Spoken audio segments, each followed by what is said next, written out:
Hello everyone, it's Carrie again.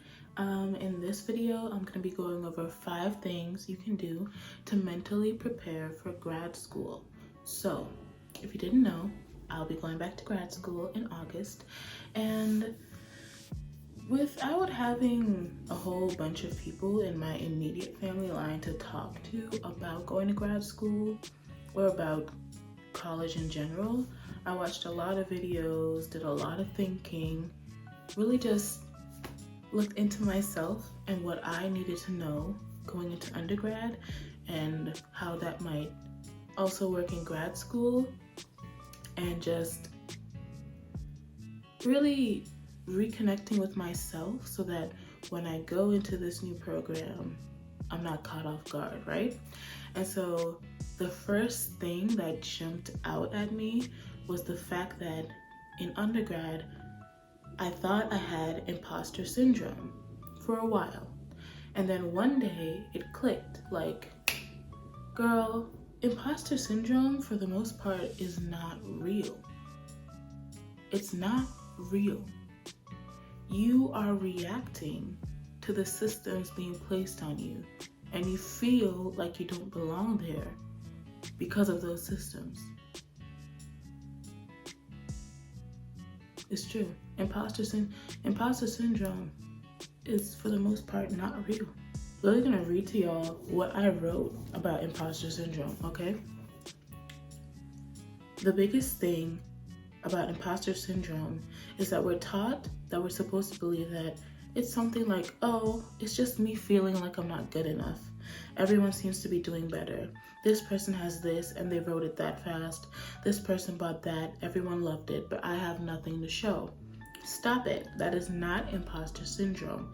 That is the compounded effects of an upbringing that put you at a disadvantage compared to your peers. Struggles don't just materialize out of nowhere. In undergrad, there were moments where I felt like I wasn't supposed to be in college because based on the setup of this country, it's true. I wasn't supposed to make it to college, much less make it to college and keep up with the course material. Personally, I used to say, oh, I'm feeling imposter syndrome. But really, I was outpacing my peers that were expected to be in university. And the more I spoke up in class, the more points I made or the more praise I received, the more the majority of them separated me from the class dynamic. Once I was able to look back and see that, I realized that the imposter syndrome I was feeling was actually the consequence of doing well as a person who is expected not to do well. Unless specific conditions are met, if you are not white and/or not a man, I think you don't have imposter syndrome. You're just dealing with the fact that unconsciously and consciously, you are in fact being treated as an imposter. That is not a syndrome. That is a consequence of the United States of America and honestly, the world at large. Unless you meet every single condition that is put in place for people to succeed and coast by more easily than others, the likelihood of you having imposter syndrome is very low. And I need people to get that into their heads because they're like, I don't belong here. Oh no, oh woe is me. Yeah. Because colleges weren't meant, in my case, for Black people. Even HBCUs set up under the government, the way that they're funded, the way that administrators treat students and deal with financial aid, all these things, we are succeeding despite odds, not because of how colleges are set up. You see what I'm saying? So you don't have imposter syndrome. You are just facing the facts of your reality. That's what's really going on. That's what's happening here, right? So once that clicked, I was like, oh, I'm gonna speak up in class when I wanna speak up in class. I don't care if, oh, Carrie's always talking in class. Yeah, I have points to make. I have things to say. I'm trying to digest the material and be gone in the 50 minutes. If I have something to say. If your point didn't make any sense, and I can see in the reading why it doesn't make sense, I have a question. So on page 52, blah, blah, blah. Is that correct or no? Like, okay, I'm an imposter.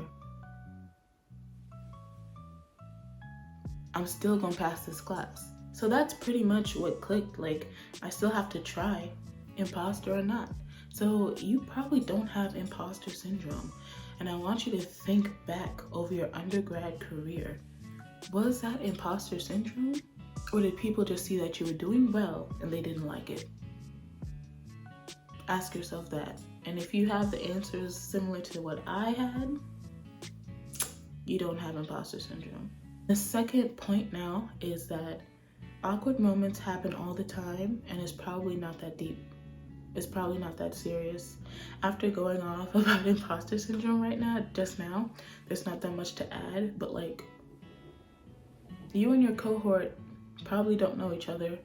The likelihood of you knowing people from your cohort before the classes started is low because they're coming from all over the country, all over the world. You might sit there and just be like,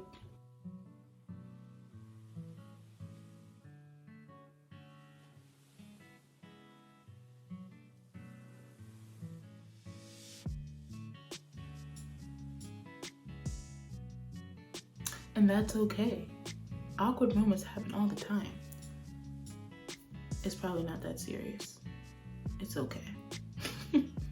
The third thing now is that sometimes you can just be quiet.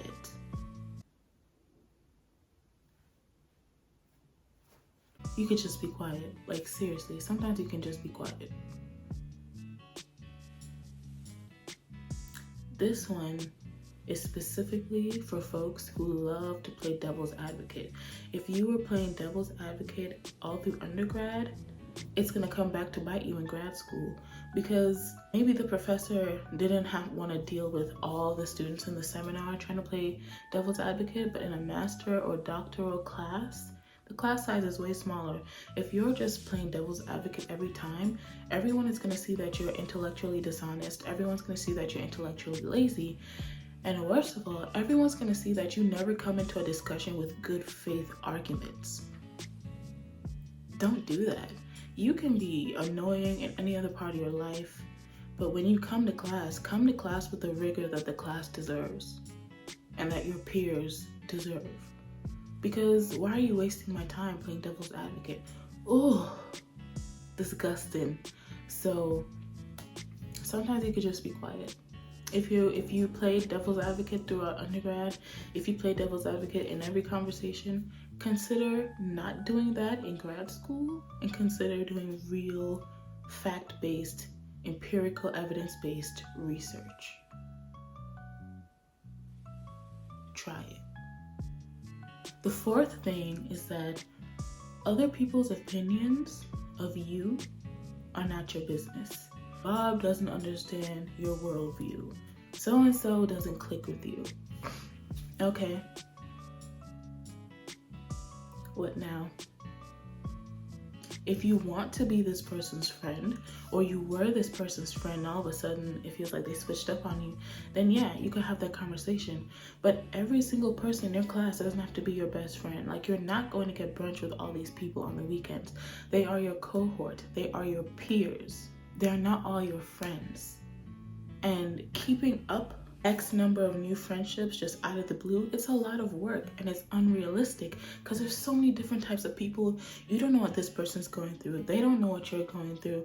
There might be a little bit of tension. As long as it's not like a serious thing, you don't have to be friends. You just need to get along professionally. Don't feel bad if everyone is not your friend. Now, me personally, personal anxiety, if I feel like someone is being weird to me pointedly, it's gonna take me a minute to get over it. It's true, but I will. That's the thing. I will eventually be like, well, okay, I got a question and turn in by midnight. I got an essay on Tuesday. When we did our group project, they turned in their part, I turned in mine. We both knew what we were doing. We don't have to be friends. We're in school. We don't have to be besties. It's fine. A lot of people take up the time that they could be using for research, for reading, for napping, for talking to their friends who don't go to school, for catching up on their TV shows, all this type of stuff.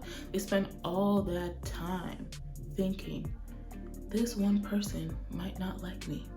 Everybody in this class has to like me. This one person made a good point in class, but it contradicted my point, so that means they're out to get me. No, we're just having a class discussion. If you knew, or if I could tell you, the amount of discussions a couple of my friends in grad school have had with me about other students who,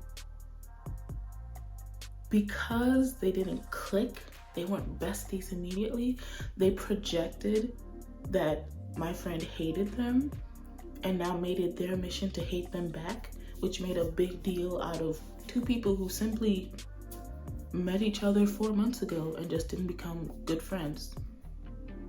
It's unbelievable. Taking things to the dean, taking things to advisors, all because of a slight difference of opinion that wasn't just hacked out on a low level, or that just, was ignored and moved beyond. It's ridiculous. It's silly. And it's a waste of time. There's no reason to do that, at our big ages. There's no reason to do that. So, other people's opinions of you, not your business. Sometimes you could just be quiet. If it's a serious thing, of course, I can tell you, just be quiet about it. But the majority of the time, everybody's not going to be your friend anyway. And if you think about it, it's just not realistic. So it's fine. Then lastly, the last point, go to sleep. Did you hear me? Go to sleep. Close your eyes. Go to sleep. I'm so serious. I don't care about this grind now, sleep later. Go to sleep now. 28-minute nap. Put it in your phone. Go to sleep. I'm so serious. When you can take the nap, take the nap. When you can get the full night, get the full night. Your body will not survive, especially now, if you don't go to sleep. Painkillers and wheatgrass juice and smoothies and detoxes and lean meat and brown rice, it can only do so much. And your body is not fooled. I eat healthy. I ate a da-da-da-da-da. No. Go to sleep. Well, every day I exercise. Go to sleep. I have it. Go to sleep. If there are areas where you can have better time management, get that better time management and get to sleep. If your program is 2 years long and you burn out yourself, you will not feel normal again until 4 years after that 2 years. You're gonna think, it's over. I feel better. It's all better. No, it's not. It's not. Especially if you have long COVID, you have chronic illness, you have any number of things going on. It's not gonna be fine. You need to go to sleep. I keep just saying go to sleep, but I'm so serious. I'm so serious because one thing about me in undergrad, I was going home and I was going to sleep. I don't care if I left the library at 3 a.m. Well, you should just make it an all-nighter that I'm going home. I'm sleeping in the library. I'm texting my friend, are you awake? Yep. Can I come over? Yep. I'm sleeping at their house. Go to sleep. Take the nap. It's that serious to me. Personally and just on a larger level. You need to go to sleep sometimes. 15 minutes here, 15 minutes there. Sitting in the cafeteria just...